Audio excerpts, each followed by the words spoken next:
British আমলে জন্ম, পরে পূর্ব পাকিস্তানের হয়ে যোগ দিয়েছিলেন সামরিক বাহিনীতে। ছিলেন পাকিস্তান জাতীয় ফুটবল দলের অধিনায়ক।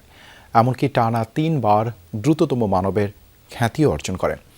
৭১-এর মুক্তিযুদ্ধে অংশ নিয়ে বীর বিক্রম খেতাবে ভূষিত হয়েছেন। রাজনীতিতে এসে টানা 6 বার সহ 7 বার নির্বাচিত হয়েছেন সংসদ সদস্য। বিভিন্ন মন্ত্রণালয় সামলিয়েছেন দক্ষতার সাথে। ৮২ বছরের এক জীবনে যেখানেই যুক্ত হয়েছেন, সাফল্য এসেছে সেখানেই। এমনই বর্ণাঢ্য জীবন ত্রয়োদশ সংসদের নবনিযুক্ত স্পিকার অবসরপ্রাপ্ত মেজর হাফিজ উদ্দিন আহমদ বীর বিক্রমের। আহমেদ রেজা জানাচ্ছেন বিস্তারিত। একদম আম সরবে, ইফতারে হোক ঠান্ডা ঠান্ডা আম। ৭২ সালে গণপরিষদে প্রথম স্পিকার হন শাহ আব্দুল হামিদ। মাত্র ২০ দিন পর সংসদীয় পদ্ধতির কার্যক্রমে নতুন স্পিকার যুক্ত হন মোহাম্মদুল্লাহ। মাননীয় সংসদ সদস্য জনাব হাফিজ উদ্দিন আহমদ বীর বিক্রম কে স্পিকার পদে নির্বাচিত হয়েছে বলে ঘোষণা করা যেতে পারে। সেই থেকে শুরু। এরপর সংসদীয় কার্যক্রমের ধারাবাহিকতায় এখন পর্যন্ত বাংলাদেশে 14 জন স্পিকার নির্বাচিত হয়েছেন। সবশেষ ত্রয়োদশ জাতীয় সংসদের স্পিকার নির্বাচিত হয়েছেন অবসরপ্রাপ্ত মেজর হাফিজউদ্দিন আহমদ বীর বিক্রম। হাফিজউদ্দিন আহমদের জন্ম ২৯ অক্টোবর ১৯৪৪ সালে পৈতৃক বাড়ি ভোলার লালমোহনে। 4 ভাই ও 2 বোনের মধ্যে তিনি সবার বড়। হাফিজউদ্দিন আহমদ ১৯৫৯ সালে বরিশাল জিলা স্কুল থেকে ম্যাট্রিক ও ১৯৬১ সালে সরকারি ব্রজমোহন কলেজ বরিশাল থেকে আইএ, পরে ঢাকা বিশ্ববিদ্যালয়ের রাষ্ট্রবিজ্ঞান বিভাগ থেকে ১৯৬৪ সালে স্নাতক ও ১৯৬৫ সালে স্নাতকোত্তর ডিগ্রি অর্জন করেন। ৮২ বছর বয়সী বিএনপি নেতা হাফিজ উদ্দিনের কর্মজীবনের শুরুটা হয়েছিল সামরিক কর্মকর্তা হিসেবে। ১৯৬৮ সালে তৎকালীন পাকিস্তান সেনাবাহিনীতে কমিশন পান এবং দায়িত্ব পড়ে ইস্ট বেঙ্গল রেজিমেন্টে। ১৯৭১ সালে যোগ দেন যুদ্ধে।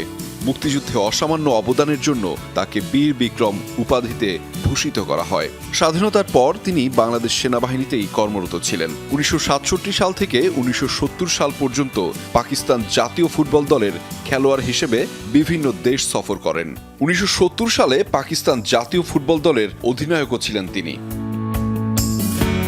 বিভিন্ন প্রতিযোগিতায় ঢাকা মোহামেডান স্পোর্টিং ক্লাব, ঢাকা বিশ্ববিদ্যালয় ও সম্মিলিত বিশ্ববিদ্যালয় দলের অধিনায়কত্ব করেন তিনি। ১৯৮০ সালে জাতীয় ক্রীড়া পুরস্কারে ভূষিত হন। তিনি বাংলাদেশ ফুটবল ফেডারেশনের সভাপতি এবং এশিয়ান ফুটবল কনফেডারেশনের নির্বাচিত সহসভাপতি ছিলেন। ফিফার আপিল ও ডিসিপ্লিনারি কমিটির সদস্যও নির্বাচিত হন তিনি। অবাক করা বিষয় হল ১৯৬৪, ১৯৬৫ এবং ১৯৬৬ এই ৩ মৌসুমে পূর্ব পাকিস্তানের দ্রুততম মানবও ছিলেন তিনি। ১০০ ও ২০০ মিটারে রেকর্ড টাইমিংয়ে স্বর্ণপদক জেতেন হাফিজ উদ্দিন। হাফিজউদ্দিন আহমদ সেনাবাহিনী থেকে অবসরের পর রাজনীতিতে যোগ দেন। ১৯৮৬ সালের তৃতীয় ও ১৯৮৮ সালের চতুর্থ জাতীয় সংসদ নির্বাচনে তিনি জাতীয় পার্টির মনোনয়নে ভোলা ৩ আসন থেকে সংসদ সদস্য নির্বাচিত হন। পরে ১৯৯১ সালের পঞ্চম জাতীয় সংসদ নির্বাচনে ভোলা ৩ আসন থেকে স্বতন্ত্র প্রার্থী হিসেবে সংসদ সদস্য নির্বাচিত হন।